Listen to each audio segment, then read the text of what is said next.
Hi, I'm Nate Scheer, and you're tuned in to MindForce, the podcast that's all about love, life, and learning. We're here to remind you that your mind matters. Today, we have Demetrius Pagan. I met him at a suicide prevention class, and I've been over 15 years, and I've been through a lot of classes. You got to go through them every year. It's one of those annual requirements, but the passion, the creativity, and the drive to see other people connected really forced me to reach out and, learn more about Demetrius, or Dr. Pagan, as his email address is. So I had to go ahead and ask more because he was able to engage and keep people connected and got people out of their seats. Maybe they didn't want to get out of their seats, but they did. So Demetrius, thanks for coming on the show. I'd like to give you a chance to introduce yourself. Who are you? What do you do? And why are you here? Man, hey, well, a great intro. I am, as you stated, Demetrius Pagan. I have been in the military for 19 years now and haven't said that out loud in a while. So I've seen a few iterations like we talked about the suicide prevention training, and I'm really here just to, again, facilitate and open up the conversation. And thank you for having me today. Married, 3 kids, background, been teaching suicide prevention for a couple of years. I actually started back in the previous installation. So I'm excited to be here. We are hanging out in the UK, so getting adjusted. So all in all, having a great day. Look forward to it. Absolutely. And if anybody wants to know if the Air Force is a small world, I go to my in-processing brief out here in the wonderful United Kingdom, 2 hours outside of London, and I'm sitting in this briefing. I look over to the row next to me, leaving a base in Florida where I met Demetrius, and there he is. He's sitting right there in the in-processing briefing with me. So even though you move around the world across a very big ocean, you're still bumping into people that you know. And we say like medical's a small world, because it's a specific career field, but even across the board, there's not that many of us that, raise our hand and jump in to serve. So it's awesome stuff to be able to meet people. At this point, I think I could land anywhere in the world and probably, put it on Facebook and find 10 people that are there. So it's a good stuff. But Dimitri, I just wanted to see if you had any questions for me before we start the interview. See, the biggest question I had today for this one, changes daily.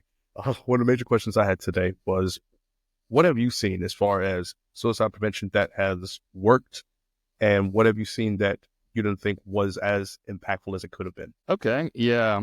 I think the biggest thing is connection, and I'm sure that's a cliche thing to say. I feel like sometimes I'm a walking cliche, and I say things that are super cliche, and I sometimes feel like a big cheese ball. But if it's what I truly feel, that's what I have to say. But I think it's connection.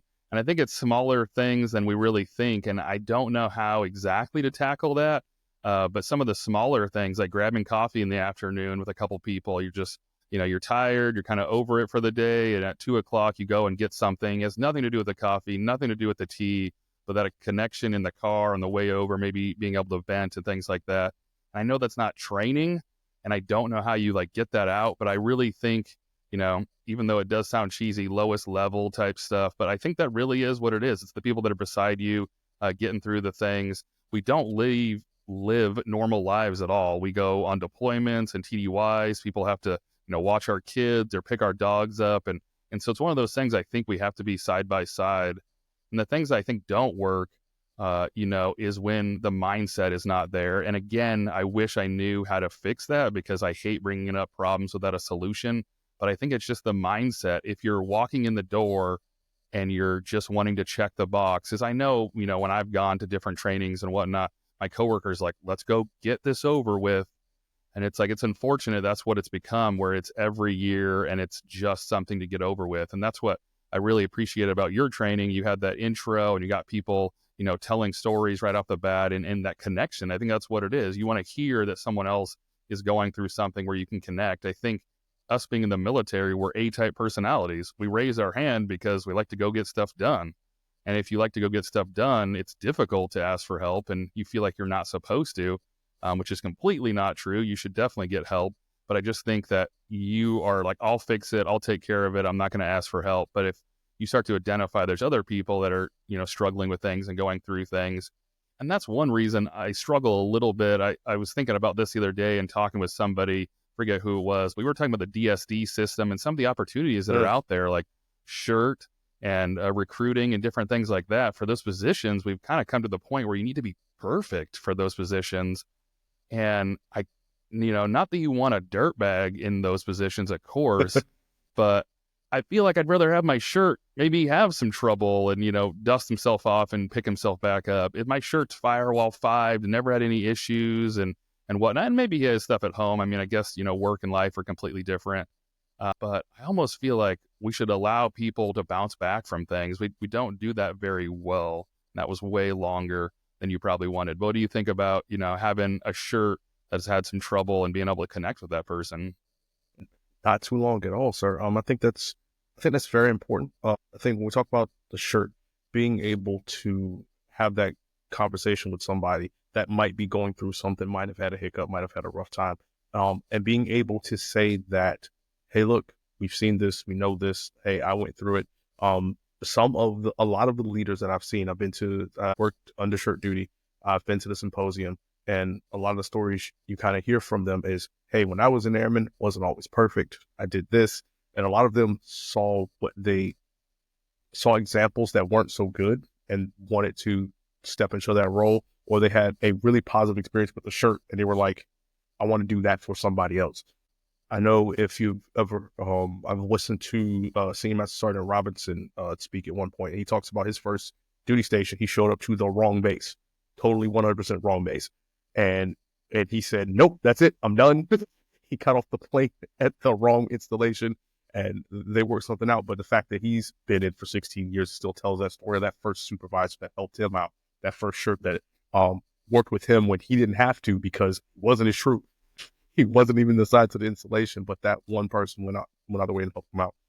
I think it's important to be understanding and know that. And a lot of that comes from having those experiences and seeing those experiences and knowing that, hey, look, you're not going to be perfect. Every airman isn't going to be perfect, but we're going to get through this and we're going to move forward. Yeah, absolutely. And I think it's one of those things. There's a story I tell. I don't remember if I sort of told it on this show or not. I don't really like to share it because it wasn't the best moment of my life, but I think it really drives home that point. I had the Red Cross notification for my dad passing away. I'm in Guam. I'm out in the middle of the ocean on an island in the middle of nowhere. And I was able to get that notification. There was only one flight that left the island at 6 a.m. every morning. So I was able to go home at like 3 or 4 in the afternoon, go home, pack my bag, wake up, and then get on this flight to race against the clock to see if I could get there before my dad passed away and be, with him in those departing moments. I didn't think about anything. I just left. And it wasn't until I got back where all that started to dawn on me, where we have a community and, we have things different than we have in the civilian sector. Like, I think in the civilian sector, would someone have watched my house? Yeah, absolutely. But when I got back, someone has swept and mopped my floors. Someone had put my dishes away. Someone drew a picture of like my dogs on the adventures they had while I was gone that was hanging on my fridge. Like, these things Wow. you just can't, like, they would have kept my house from burning, I'm sure, if I worked at Google or Amazon. But the level of like community that's there, and these are people that are not my best friends, they're not my drinking buddies, but they knew they needed to step in and take care of things. And that's something that just, stays with me. I've been in a few different career fields that, make a decent amount of money, which is in no way to toot my horn. But the reason I stay is I remember moments like that I've had throughout the years. And I want to make sure I'm giving it back and paying it back, because I was able to walk out, not think about anything, focus on the thing that was most important at that time, and walk out of my house. Like, I just don't know where else you go where you can do that and have my floor mopped. Like, that's even an added bonus. It's just insane that they came together, and I don't even know who orchestrated it, or I still don't know to this day, like, how that all came together. But, they knew that the focus was elsewhere and I could leave. So it's wild to me. I think that community, and going back to the deployments and things like that, we should all be able to step in and take care of each other. And like I said, you don't have to be best friends or, have all the same likes and things like that. But if someone needs you to, be on their family care plan, which is kind of funny in general that we sign people up on these things that we may or may not barely know. But the military is a pretty wild place. But before we get too off topic, let's jump into the interview. I wanted to start off by, starting with the suicide prevention. Like, how did you kind of get involved in that? And, what drew you to that? Honestly, And for one MRT, thing, right? and I think I'm actually going to finish MRT training first week in November. So I'm headed out to do that. I've been trying to get that done for a while, but COVID, and then they had distance learning classes. And I was like, nah, I want to go to class. I want to physically go to class and actually sit through the curriculum. So I waited. I Nice. finally got a slot opened up. So I'm headed out first week in November. So yeah, as far as suicide prevention training goes, I, like everybody, we did it every year. We did it every year. We're checking boxes, checking boxes, checking boxes. And it actually, say what you want about it, but it actually wasn't until green dot training happened where I was like, okay, this is better. This is moving in the right direction. I want to try to be a part of it, you know? But they didn't tell anybody about green dot training. They didn't tell anybody that, oh, we're looking for trainers. You just show up and people have been trained and you don't know where they came from. You're like, hey, how do I get on the list? And they're like, yeah, your unit. And nothing ever comes down. Once we got away from that, I was still interested. So it's actually when I got to Herbie, I started looking into it, because when we first get into over at Herbert, they make you do safe talk. And then I said, okay, I want to be a safe talk instructor. And they said, well, you got to be assist trained. So I went and became an assist trainer. I went and got assist training done. So I was like, okay, let's do that. And I never got a chance to do the safe talk class, but through the assist training, I began to make connections. And then I got into actually being able to teach suicide prevention. And I wanted to teach it because I got tired of it feeling like everybody was just going through the motions.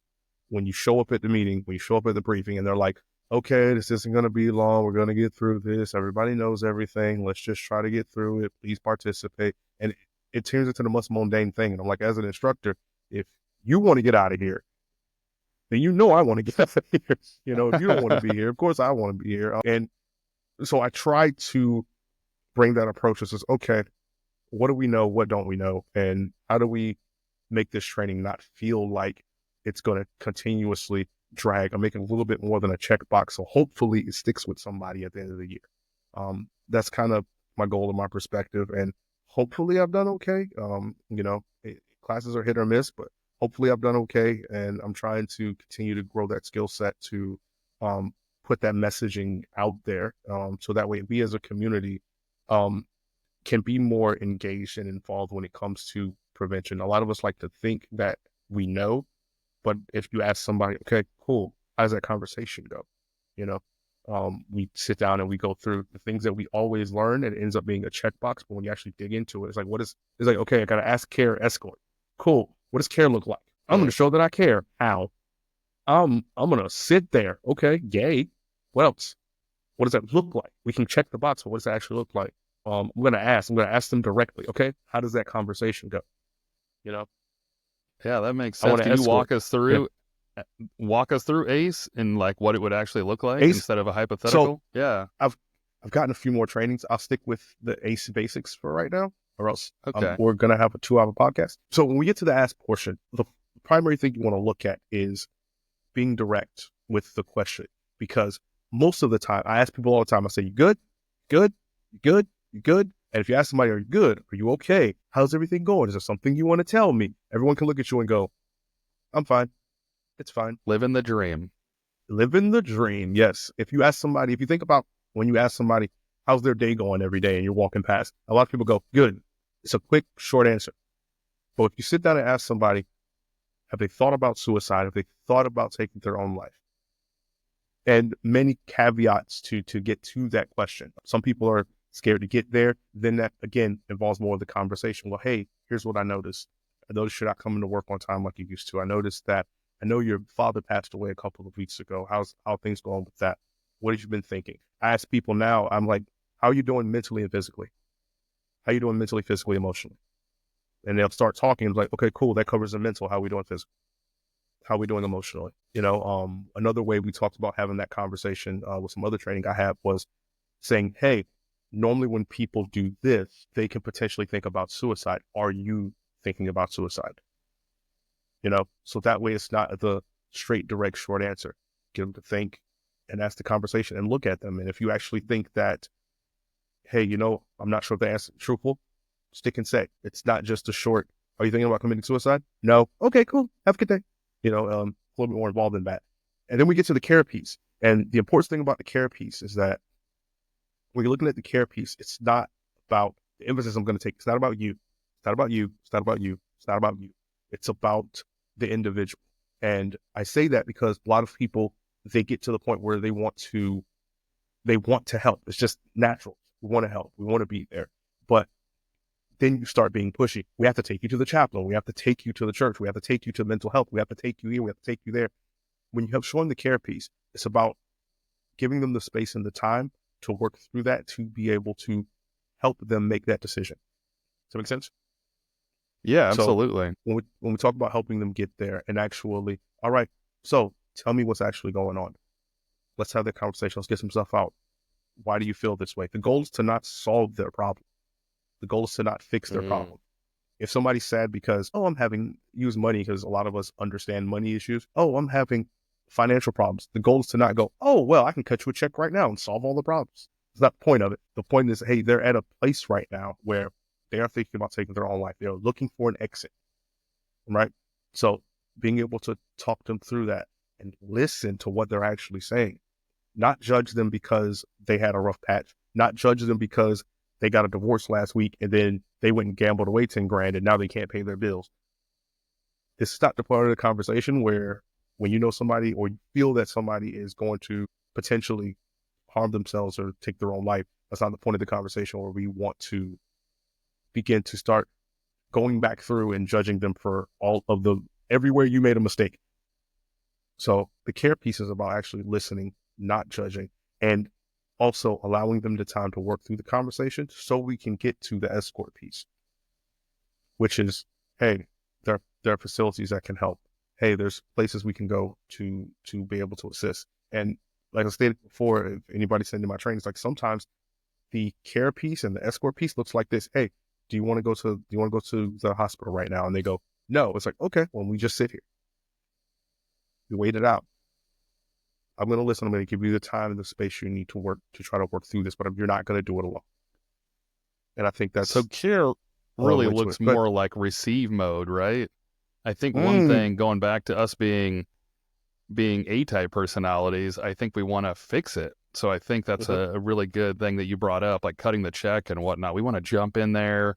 We either want to say like, oh, I've been there and, it's not that bad, or I've been through something similar. But from what you just said, care looks a lot more like receive, right? You're just sitting there kind of absorbing. You don't want to really say all that much because I think sometimes we want to make sure we have the right words or we want to make sure we say the right things. But really, you could just be there, right?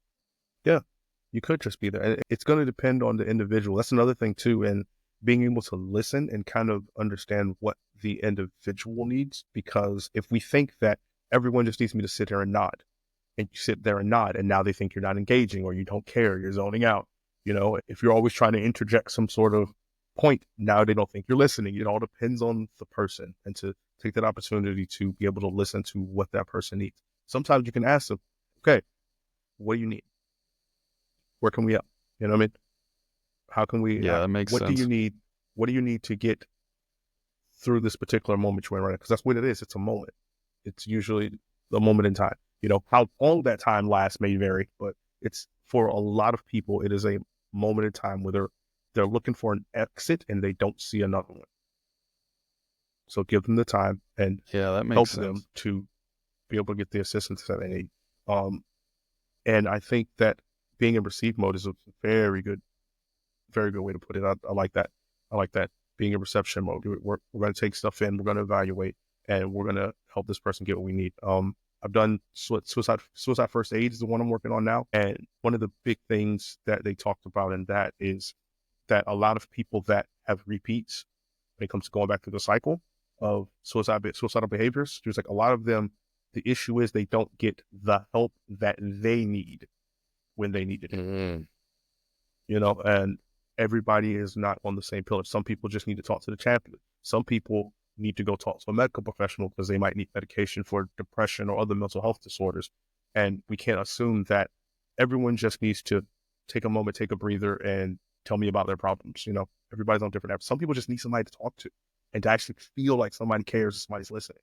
And you can be that Yeah, that person makes sense. if you just take the opportunity. And the ACE model doesn't have to go in order. I've said numerous times. You might have to bring somebody in before you get somebody to start holding that conversation. You might have to show people that you care before you get an actual response from the question. So definitely use it as a guideline, not as a rule book where we have to boom, boom. Yeah, not as rigid, right? I'm Yeah. curious from the stories that you've heard, if you have heard stories, like how do you transition? Because you had said like when you're walking down the hallway, you see somebody and you're asking how they're doing. You'd have to, those are very potentially deep and dark conversations and questions. So that can't happen in the hallway. You need to transition to a point where can we go grab coffee or something like that.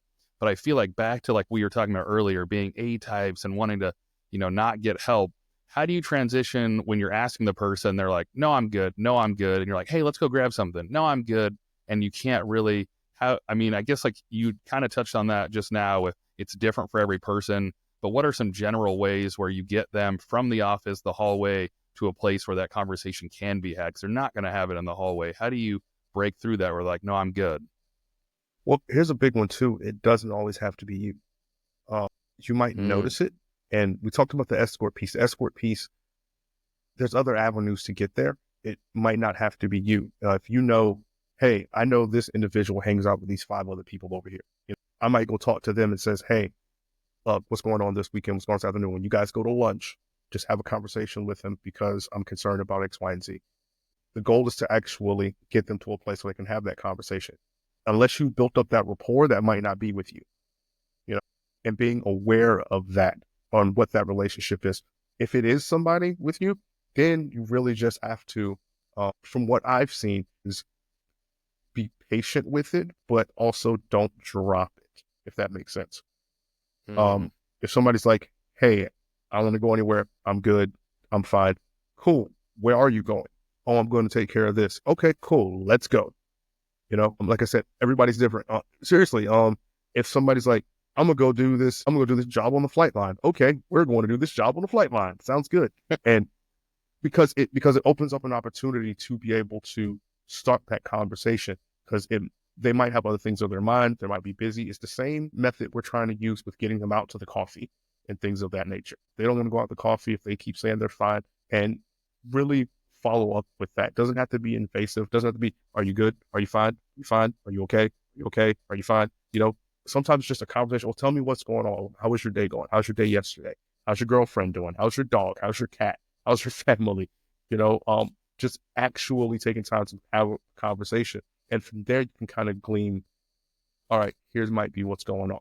They seem real hesitant to talk about the girlfriend or the mom or the dog, or the dog's been sick and they haven't said anything in a week. We have got no shop updates for the dog. Little things like that, to try to pick up on, to be able to continue having that conversation. Again, like I said, show you care before you get to the ask. A lot of this mm. is going to be depending on the relationship with the individual. So taking the time to do that, even in that moment. And again, hey, I might have other stuff to do, but I see that this person's looking trouble, something's looking off, not just dropping it and being able to follow through. That makes sense. I'd like to transition back to the classes that you've held and things like that. You've taught quite a few. I'm curious, when you teach different levels of the class, do you tailor it? Is mental health and mental fitness kind of across the board, or how do you tailor for the young airman class to the leaders of the base class? So a lot of my trainings are the same. It all depends on what the focus is, depending on the group. For instance, when I teach FTAC, we'll teach the FTAC, first term airmen that are coming in. For those that don't know the acronyms that we keep using. So the first term airmen is their first base, first installation, and they have to go through a whole lot of briefings and trainings. And one of them, unfortunately, is me. So when I go teach them, it's more along the lines of getting them prepared to think about intervening in certain situations. It's not strictly focused on suicide prevention, even though it's a part of it, but it's showing them the importance of intervention in general versus specifically, hey, suicide prevention when you see your airman, when you see this, that, and any other. When I teach a mixed class, I'll point out the seniors and the senior enlisted. And one of the things that I point out to them, we talked about the mental health piece. One thing I point out to them is when you're on top, no one asks you, are you okay? Hmm. I've asked the colonel sitting in the first, second row. I was like, okay, colonel, who do you talk to? And he pointed to his vice commander. He's like, I talked to him. I was like, cool, who do you talk to? You know, and because I want to get it out there that the leaders still have stressful days and have people that they go through. You know what I mean?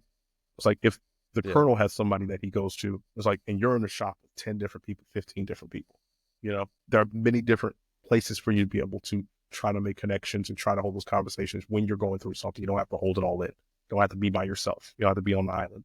Um, Another little things I try to do when it comes to different tiers is I try to bring it up to other people too. I've trained trainers before. It's like, don't forget you have civilians in the audience.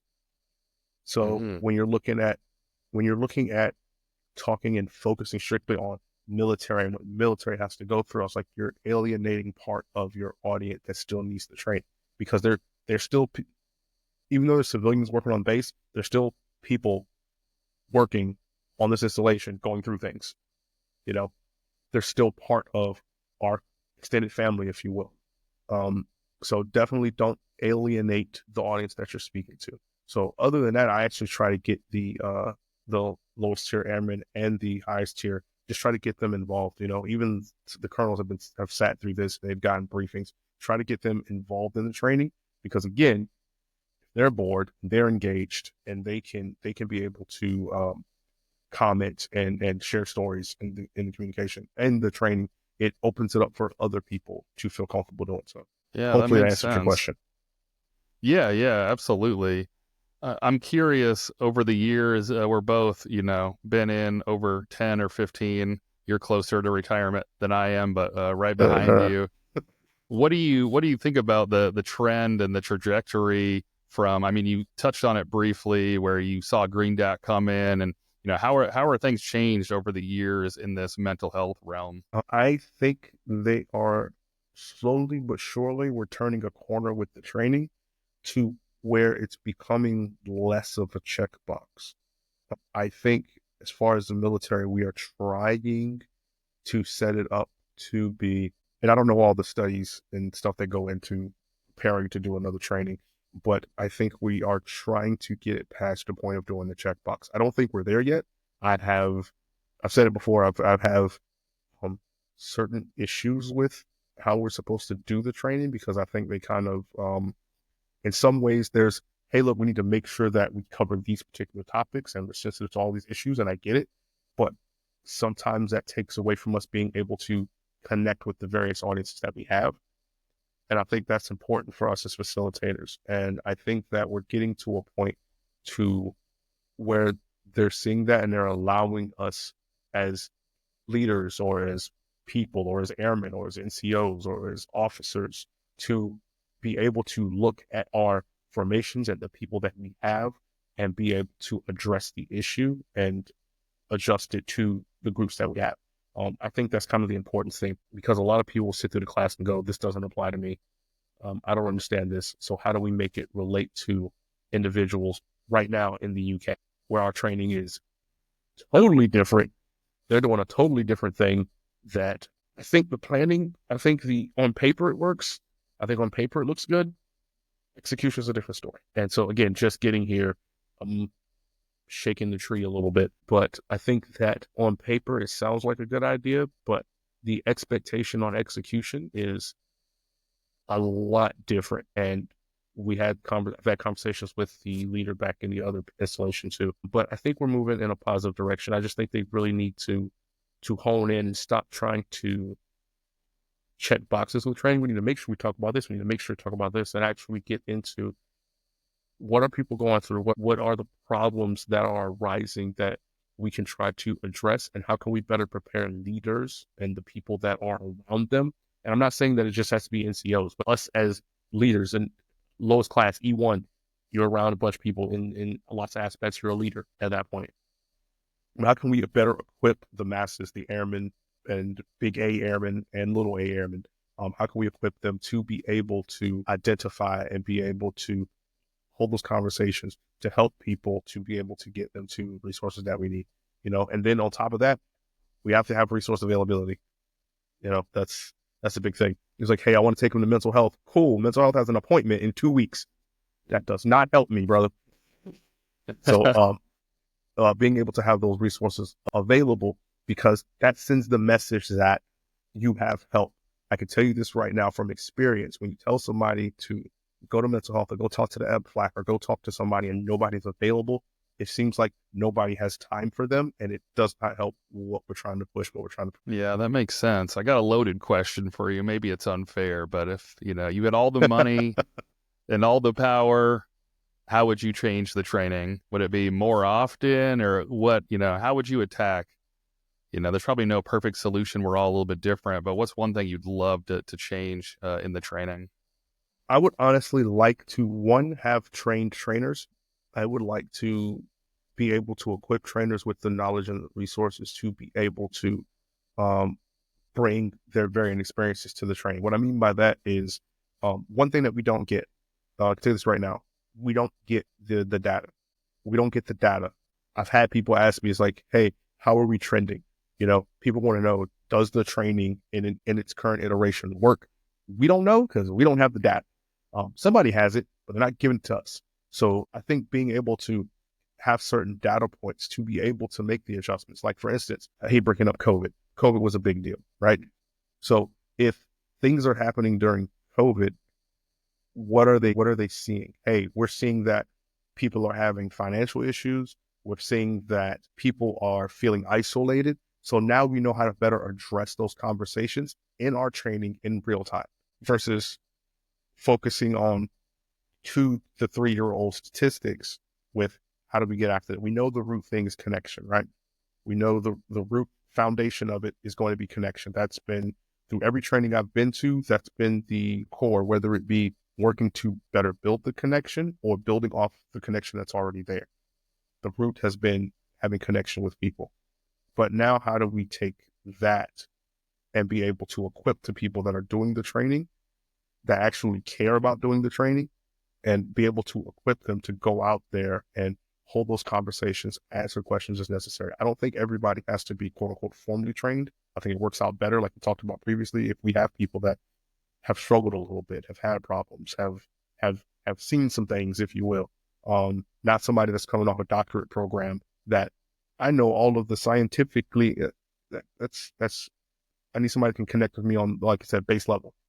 I need somebody to connect on base level. All the money in the world, I would put money towards resources and research, and be able to equip us with actual data and numbers about what's going on, because lots of us don't know the root cause. We talked about warning signs and risk factors, right? How about you say you've been in 15 years? Yeah, I'm coming up on 16. Yeah, Coming up on 16. Since you've been doing the training, has that list changed? I don't think so. They're going to give away their stuff. They're going to look sad in the daytime. That list hasn't changed. But what you say in the last 16 years, people's situations and circumstances have changed. Yeah, and one thing that's always kind of bugged me about this, and I've talked to a couple different people about this, is we talk about the warning signs and all those negative aspects. I don't think we do a very good job of the success afterwards. When you're in the darkest hole that you've ever been in, when you're in the downward spiral, you want to know that there is the hope, there is the positive, there is the light at the end of the tunnel. And for some reason, we don't do that. I kind of wish we'd throw up some stories, maybe someone comes in or we record them. I probably prefer real people versus recordings because of that connection piece, right? But show the people that have overcome, because we dwell on the negative for an hour and then you leave, and even if you came in with a positive attitude, you still feel kind of like, did we just talk about negative stuff for an hour? I don't even feel that good. So I wish we did both aspects. Everything is spectrum and balance in life. We harsh on this. This is what's going to happen. This is what you're going to see. They're going to give everything away, and they're going to go quiet, or they're going to start randomly hysterically laughing when they were a quiet person before, and all these things. But let's talk about the bouncing back, the one step after another, and slowly regaining who you were and getting back to that. I would love to see some success stories built in. So when I'm sitting there talking about having the money to do the research, that's part of it too. We don't have a lot of that we have that I know anyway. There's not a lot of statistics on people share their stories, but there's not a lot of numbers on when somebody intervened. These, hey, 30 people last year were at the point where they were engaging in suicide behaviors, and someone intervened and said, because whatever at that point, it doesn't get tracked as well, I guess. So that's part of it too, to be able to say that, no, there is a light at the end of the tunnel. We don't have to stay here. Statistically, more people who engage in suicidal behaviors do come out on the other side. Statistically, more numbers. But as we say, like, we're trying to get less than one. Try to get to that net zero balance. But no, I agree with you. And being able to, if you could find people willing to share their stories, that'll be a good one as well. If you could find people willing to share that, hey, I was here, I've seen this, that, X, Y, and Z, I've had these particular issues. But being able to come out on the other side, and also what helped motivate them to get there, because it's usually a process, not just flipping a switch. So what helped them get there along the process? I 100% agree with that. And now I'm going to start trying to find out how to make that happen. So appreciate it. The other part I'd love to see is how they got there, because that's another thing I think is not done very well either. You go to the briefings, and it's like the same thing as if you're watching the news. When you watch the news and you see something terrible happen on there, right? You see like a school shooting, or you see something terrible on the news, you're like, wouldn't happen to me.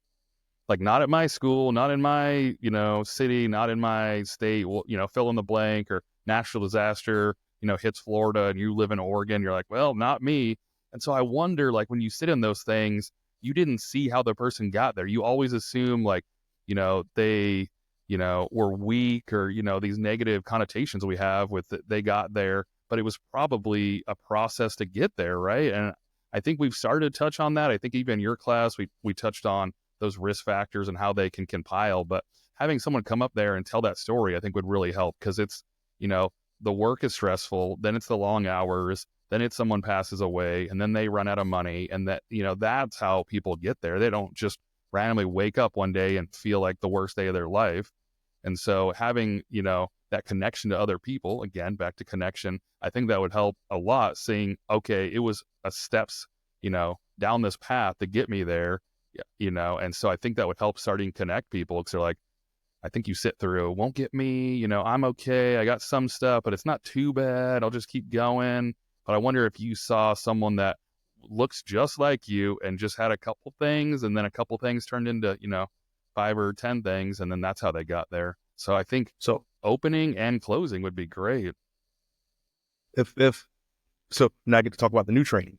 You Yeah. kind of learn about some of the things that go into suicide prevention, and one of those things is the amount of stuff that kind of combines before we get to thoughts of suicide or suicide behaviors. And some of those things could be biological factors, identity factors, physiological, psychological, and then we're talking about like history.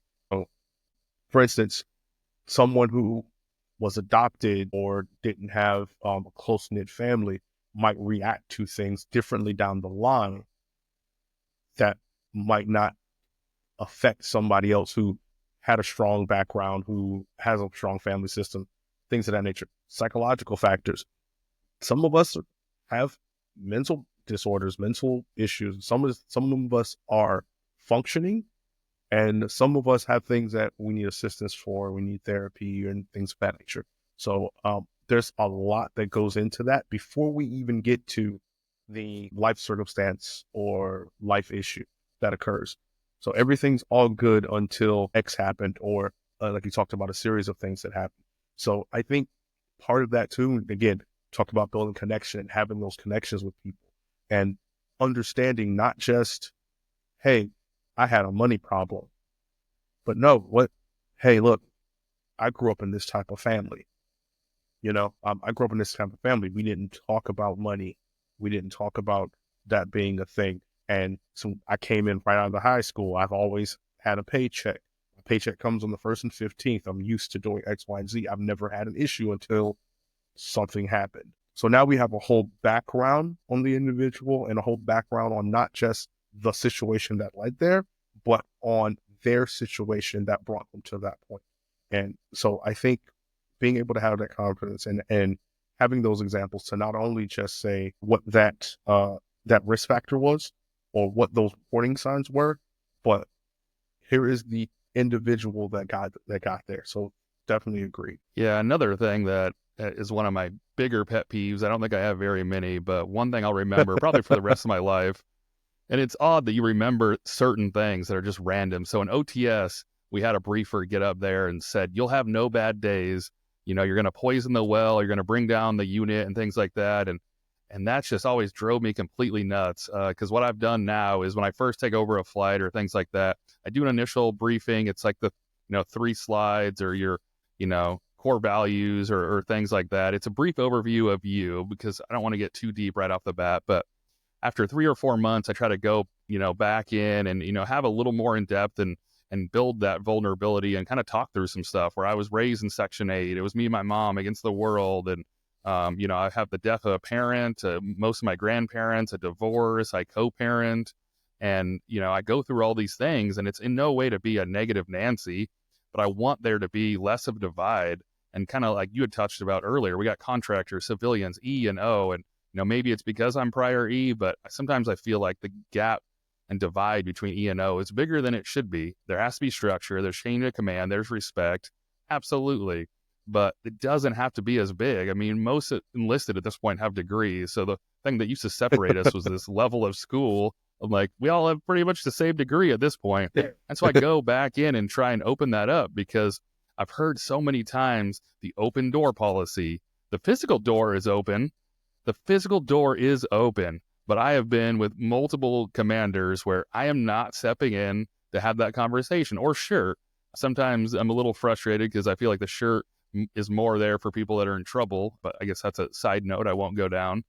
But you have to build that connection and have a little bit of vulnerability. And I think, now Brene Brown and other people are jumping into that vulnerability. There's that difference between sympathy and empathy. Sympathy, poor you, that sucks. Like I could see how, that's not great. But empathy, like you had said, you have that connection, you hold the space, and you don't know exactly what they're going through. And I bring those things up and I say at the end of that briefing, like, I'm not saying I've been through everything. I'm just saying we can sit down and chat. I will sit here and listen to it. I will do 2 things. I will either listen or try to fix it. Just let me know. Like I will start making phone calls for the people I know, the resources around base. Or if you want to vent and dump out of here, like that's fine too.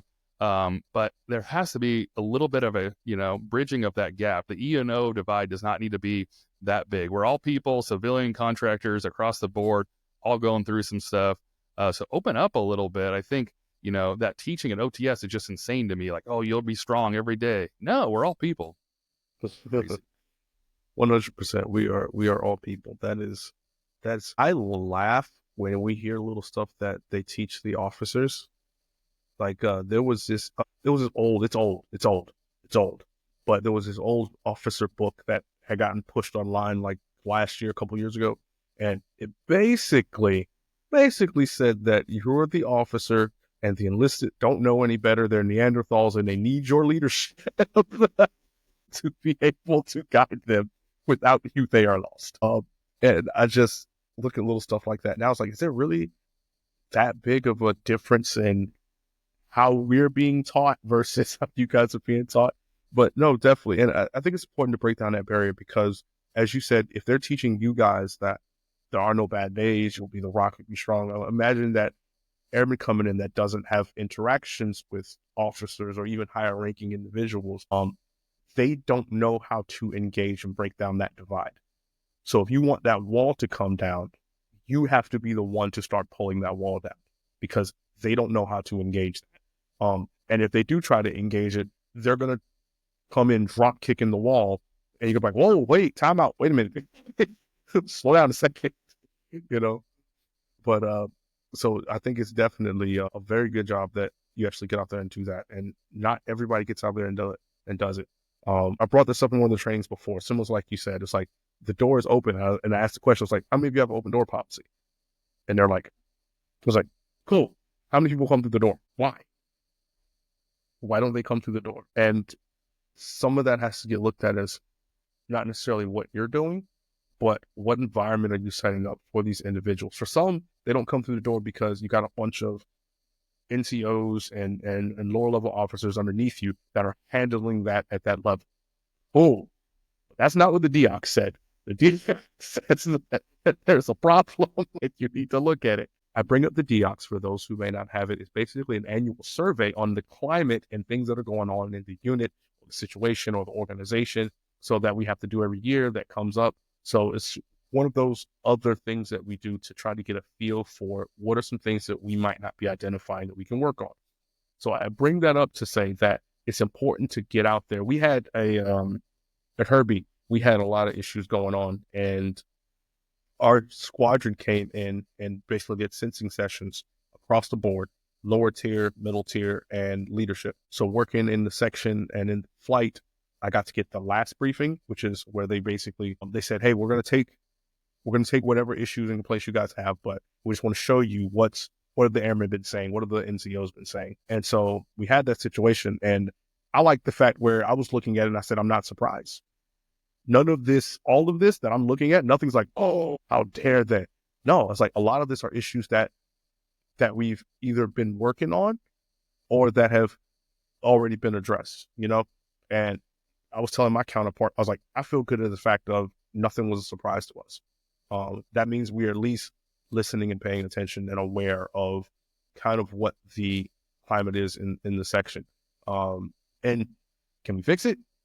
Working on it, but it was definitely one of those things. And I think that's kind of the start, regardless of where you work, military aside, regardless of where you work, having a feel for what kind of environment are you setting and in your sections, and what kind of environment are you allowing to be set in your circumstances, in your environments, and how do you go out and attack that? It's like, hey, people are scared to talk to leadership. Well, I'm going to go out here and start trying to break some of these walls down. I want to be able to connect with people. I want people to know that, hey, when I get home, I take 10 minutes to take my boots off too. It's a thing. It's, it's a thing. Hey, I get stuck in traffic on 98. It sucks. I get it. I hate the fact that all the gates are closed for some reason. Yeah, I believe we're down to one. That's insane. If security forces is listen, please help me understand how one gate's okay. I don't understand. I don't. One. It's a whole base. It's like, hey, I get stuck in traffic. No helicopter comes to pick up the officers. We get stuck in traffic too. We out there. And I've seen those conversations happen in lower levels, and I think they're good. They're positive, and they help create an environment for people to open up and have those conversations. Hey, look, this person's having X, Y, and Z problem. It's not just one person or one airman that knows about it. There's like 3 or 4 people that understand and are trying to help work through it. And I think that's a powerful thing to see. Outside of suicide prevention training, that's kind of the environments we want to set to make it so that individuals have resources and have avenues to go through, have avenues to talk, so they don't feel like they are out of options. That makes sense. I got one final question for you. What advice would you give to someone who is struggling silently but just hasn't reached out yet? They're listening right now. What would you say? If you're struggling right now, understand that's normal. Understand that what you're going through is a real experience. There are people out here that are willing to help.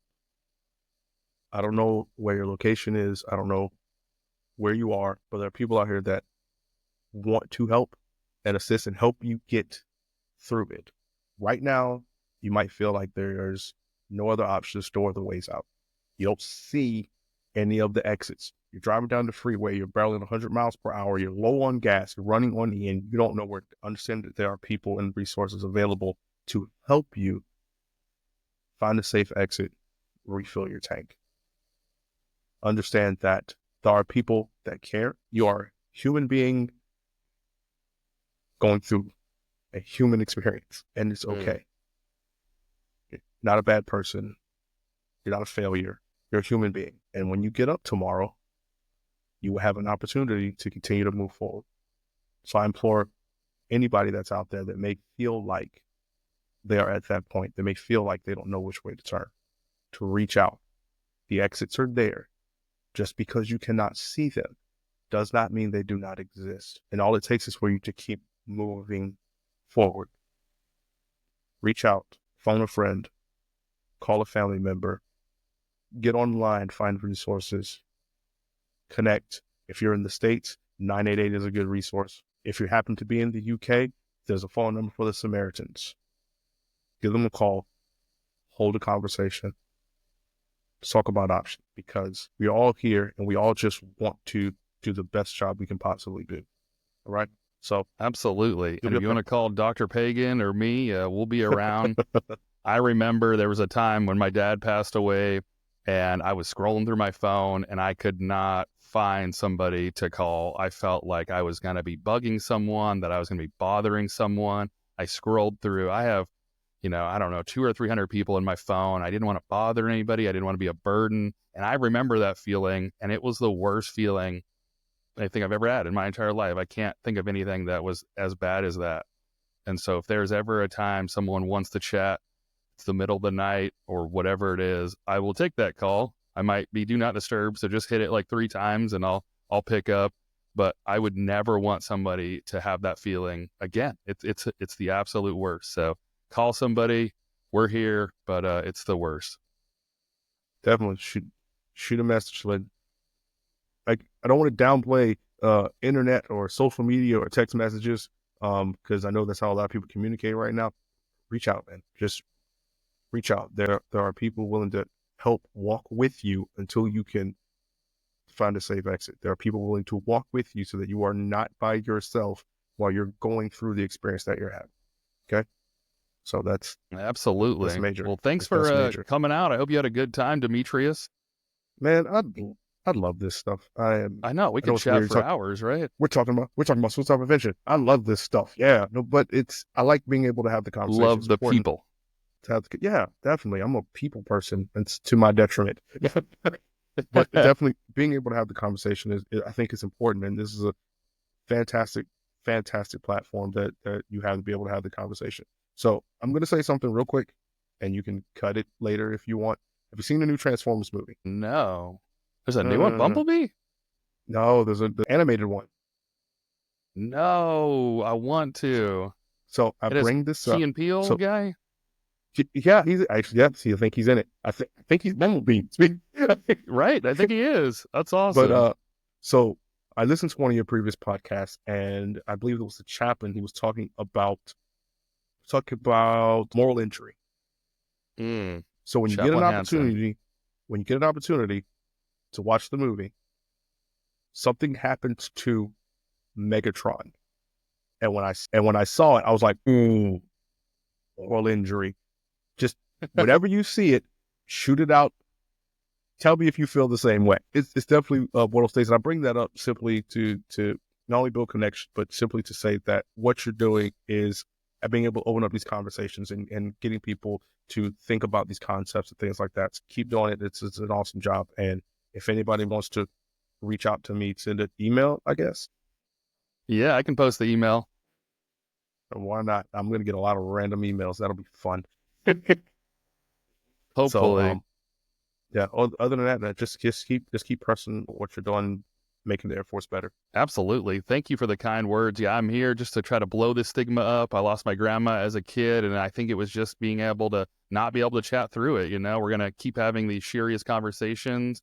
We're going to make it normal. It's the same as getting a workout in. We talk about workouts with our body, but sometimes when it comes to these mind things, we just get a little weird about it. And I'm kind of weird, and so we'll just keep making it weird until it's normal. So I encourage listeners to share their thoughts on social media. We got the Facebook, we got Buzzsprout, we got YouTube. I just moved over to TikTok. I'm old, so I barely know how it works, but check it out on there. You'll see Dr. Pagan's short clips, 1 to 2 minutes, over on TikTok, if he's okay with that. But I love you all. See ya!